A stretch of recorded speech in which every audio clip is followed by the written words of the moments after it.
Le système ne t'a pas juste emprisonné avec ses chaînes, il a fait mieux que ça. Il t'a appris à les aimer. Il ne t'a pas interdit d'être toi, il t'a appris à avoir peur d'être toi.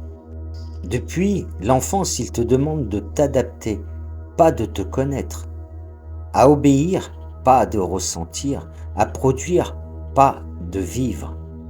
Le système fonctionne avec ta peur, peur de manquer, peur d'être exclu, peur de ne pas être à la hauteur. Alors tu cours, tu compares, tu consommes. Tu t'épuises à prouver ta valeur dans un jeu dont les règles ne t'appartiendront jamais. Le système t'écrase, il t'occupe.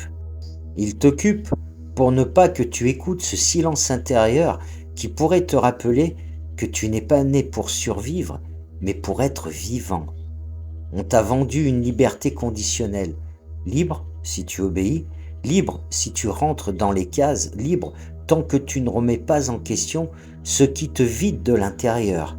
Le système n'a pas peur de ta colère, il a peur de ta révolte. Il a peur du jour où tu n'auras plus besoin de lui pour te sentir légitime.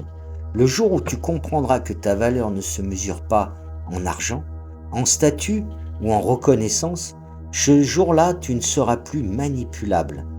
Et c'est bien pour ça qu'on t'a appris à penser sans ressentir, à croire sans expérimenter, à suivre sans comprendre. Mais il y a l'éveil. Et ce n'est pas une révolution extérieure, c'est un retrait intérieur. Le moment où tu cesses de nourrir ce qui t'épuise, le moment où tu reprends ton attention, ton énergie, ta présence. Dans ce moment, le système s'effondre. Pas dans le chaos, dans le silence, dans la lucidité, dans la souveraineté intérieure.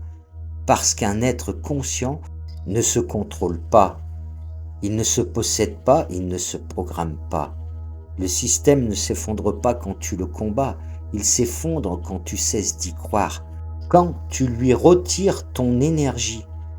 Mais peut-être que le plus dérangeant, ce n'est pas le système, c'est le confort que tu as trouvé à ne plus te poser de questions, parce que personne ne t'empêche vraiment de savoir.